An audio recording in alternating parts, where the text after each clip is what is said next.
नाज़रीन, हमें ज्वाइन किया है साबिक़ वफाकी वज़ीर जनाब मोहम्मद अली दुरानी साहब, और आजकल कुछ बहुत एक्टिव भी हैं। इनसे पूछते हैं कि ये क्या सिलसिले चल रहे हैं। मोहम्मद अली दुरानी साहब, ये कुछ आज असम्बली में ये बात हुई कि जी कुछ राब्ते किए जाएँ, नवाज़ शरीफ साहब की तरफ से भी बर्फ़ पिघल रही है। एकदम से क्यों याद आ गई है इनको इमरान खान साहब की? बिस्मिल्लाहिर्रहमानिर्रहीम। कैसा जो होता है ना, खुशबू आहिस्ता फैलती है। जब आप मोहब्बत की बात करते हैं, मुफाहमत की बात करते हैं, पहले दिन तो बहुत से हॉक्स होते हैं जिनको वो पसंद नहीं आती, फिर वक्त के साथ साथ जो है उसकी खुशबू और ठंड महसूस होना शुरू हो जाती है। तो मेरा ख्याल ये है कि जितने भी सियासी लड़ाके थे ना, हॉक्स समझिए। हाँ, तो जो जितने सियासी लड़ाके थे उन्होंने लड़के देख लिया। एक तरफ अवाम है जी, दूसरी तरफ लड़ाकापन है। तो अब कौन लड़ेगा किससे? अवाम जो होते हैं वो सुपर पावर होते हैं, ठीक है ना जी। तो सुपर पावर जैसे इंसान, वो एक दफ़ा उन्होंने मुन्नू भाई नाजी साहब नहीं है, मुन्नू भाई ने, किसी ने लिखा था कि जी ये जो सुपर पावर से जो बिगाड़ता है तो वो एलिमिनेट हो जाता है। दुनिया की सुपर पावर जो है इंसान है। हाँ बिल्कुल बिल्कुल। जो जानवर इंसान से दोस्ती करता है वो फिर फैलता जाता है, लेकिन दुरानी साहब इंसान से दुश्मनी करता है वो मुकता जाता है। सर, मियां नवाज शरीफ बार बार मौलाना सनाउल्लाह को कह रहे हैं बात करें बात करें बात करें। ये कैसी बात चाह रहे हैं? क्या सुलह चाह रहे हैं या सुलह सबकी सुलह कराना चाह रहे हैं? देखें, इसमें आज सर मैं अपनी राती राय दे रहा हूँ। मेरे ख्याल में इस वक्त PMLN में एक ही दानिशमंद सियासतदान रह गए, जो मियाँ साहब है। और मियाँ साहब वेरी करती है, मफाद आ जाए तो दानिश कभी कभी डाउन भी हो जाती है, लेकिन वैसे वो समझदार सियासतदान है, सुनते हैं, फैसला करने से पहले सोचते हैं। उन्होंने तमाम तर हालात देख के, अब इस वक्त उनके पास दो रास्ते हैं। एक रास्ता ये है कि वो लड़ते जाएं, खुद भी मुक जाए, हुकूमत भी मुक जाए, पार्टी भी मुक जाए। दूसरा रास्ता उनके पास, यानी दोबारा मुक जाए। हाँ, एक दफा तो इन्हदाम हुआ उसका। अभी भी तो देखें ना सर, इस वक्त तो ज़्यादा बुरा इन्हदाम है ना इस वक्त, क्योंकि कैप्चर्ड, मतलब एक गैर मुल्की फ़ौजों की तरह हुकूमत पे कब्जा किया हुआ। ये कब्जा जो है ये दायमी तो नहीं है, पटा भी नहीं है, कागज़ भी नहीं है, नाम पे भी नहीं है हुकूमत, हाँ कब्ज़े पे है सिर्फ। तो इस वक्त मियाँ साहब ये देख रहे हैं कि अगर ये कब्ज़ा खाली कराने के लिए मालिक आ गए, साढ़े पल्ले तो कुछ भी नहीं रहेगा। तो क्यों ना उस आखिरी से पहले कोई इस किस्म का इनिशिएटिव ले लिया जाए जिसकी वजह से इज्जत भी बच जाए और कुछ ना कुछ सियासी असासा भी महफूज रह जाए। तो ये उनकी सियासी असासा बचाने की एक दानिशमंदाना इकदाम है।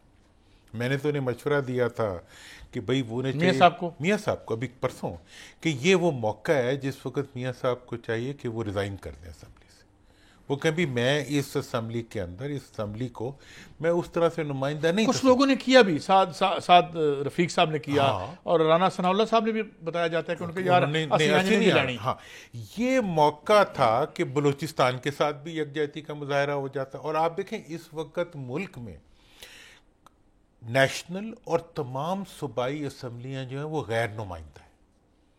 इस वजह से कोई सूबाई हुकूमत भी उतनी इफेक्टिव नहीं हो रही जितनी होनी चाहिए, और मरकजी हुकूमत तो नजर ही नहीं आ रही कि किधर है। तो लिहाजा इस वक्त सियासी दानिश की ज़रूरत है, सियासी चाम चलाकी की ज़रूरत नहीं है। और मियाँ साहब गालबन उस दानिशमंदी के ज़ेरे असर वो ये इकदाम आगे बढ़ा रहे हैं। और मेरा ख्याल है कि ये कोई ताज़ा ख्याल आया है उनको अपना। मियाँ साहब शायद आप पूछना चाह रहे हैं कुछ? दुरानी साहब, अगर फ़र्ज़ करें मियाँ साहब जो हैं वो कब्ज़ा छुड़ाने के हवाले से वो कह रहे हैं कब्ज़ा छुड़ाने कोई आ गया जिस तरह आप कह रहे हैं, तो फिर क्या होगा? दानिशमंदी का मुजाहरा कर रहे हैं, तो क्या मियाँ साहब को नज़र आ रहा है कि ऐसा कुछ होने वाला है, या वो खुद अपनी सियासत कर रहे हैं कि अपनी दानिशमंदी दिखा रहे हैं, या उनको नज़र आ रहा है कि कुछ होने वाला है, जल्दी जल्दी कर लो? नविश्ता दीवार है। देखिए सर, आप मतलब हमने देखा हमारे इलाकों में फ्लड आता है ना, तो हमने बंद बनाए होते हैं, तो थोड़ी देर बाद हमें पता होता है कि हुण इस बंद ने रुड़ जाना है, आपने भी अपने इलाके में देखे, बंद बंद हमने जो जोड़े होते हैं, जब पानी एक हद से ज़्यादा बढ़ता है तो हमें पता होता है अब ये नहीं ठहरेगा। तो मियाँ साहब को भी पता है कि ये जो हमने एक फर्जी बंद बनाया हुआ है ये हुन नहीं ठहरना, ना इसको मईशत री इन्फोर्स कर रही है, ना इसको डिलीवरी री इन्फोर्स कर रही है, ना दोस्त ममालिक इसको बचा रहे हैं, तो ये किसके साथ, अवाम इसके साथ है नहीं, तो किसके सहारे पे चलेंगे?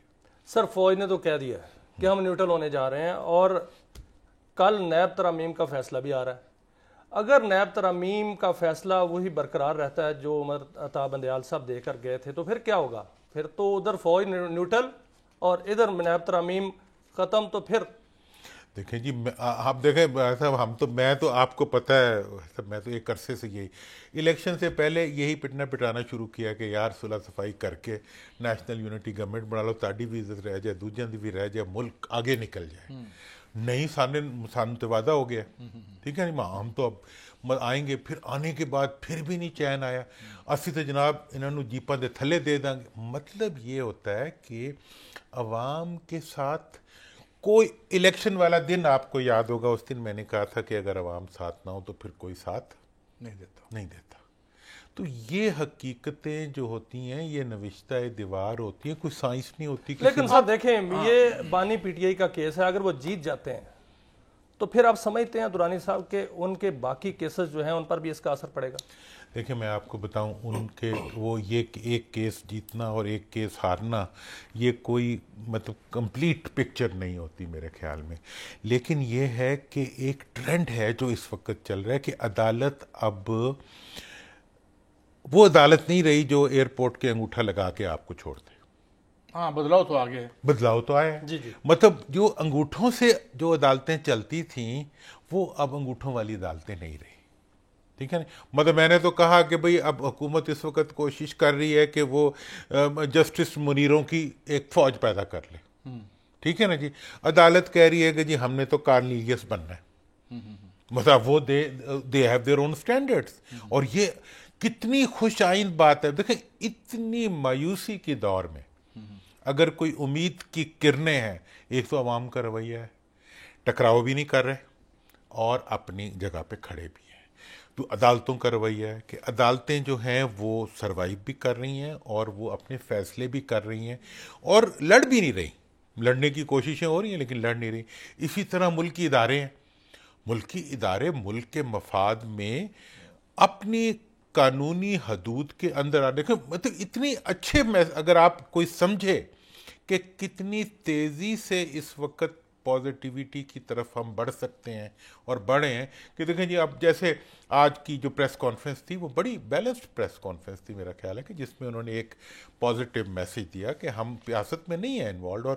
और ये बात जब वो पिछला भी फैसला हुआ था जब इनके सारे डंडोरची निकल पड़े थे कि जी पैरा नंबर फलां पढ़ें और पैरा नंबर, उस वक्त भी मैंने यही बात कही थी कि भाई कोई पैरा ना पढ़ो, इदारे की इज्जत करो। इदारा जो भी फैसला करेगा वो इदारे का सही फैसला होगा, लेट इट बी सो। सियासत में मत घसीटो, ये उनका काम नहीं है। ना मुज़ाकरात हो रहे हैं, ना होंगे, ना होने चाहिए, ये आपके प्रोग्राम में ही मैंने अर्ज़ किया। बिल्कुल। अब इन तमाम चीज़ों की मौजूदगी में हर चीज़ एक मुस्बत रुख ले रही है। और आप देखेंगे कि अगर एक दफ़ा माहौल, आपने सियासी माहौल को नॉर्मलाइज कर दिया, दुनिया टूट पड़ेगी पाकिस्तान के अंदर इन्वेस्टमेंट के लिए। देखें, अमेरिका भी आएगा और चाइना भी आएगा।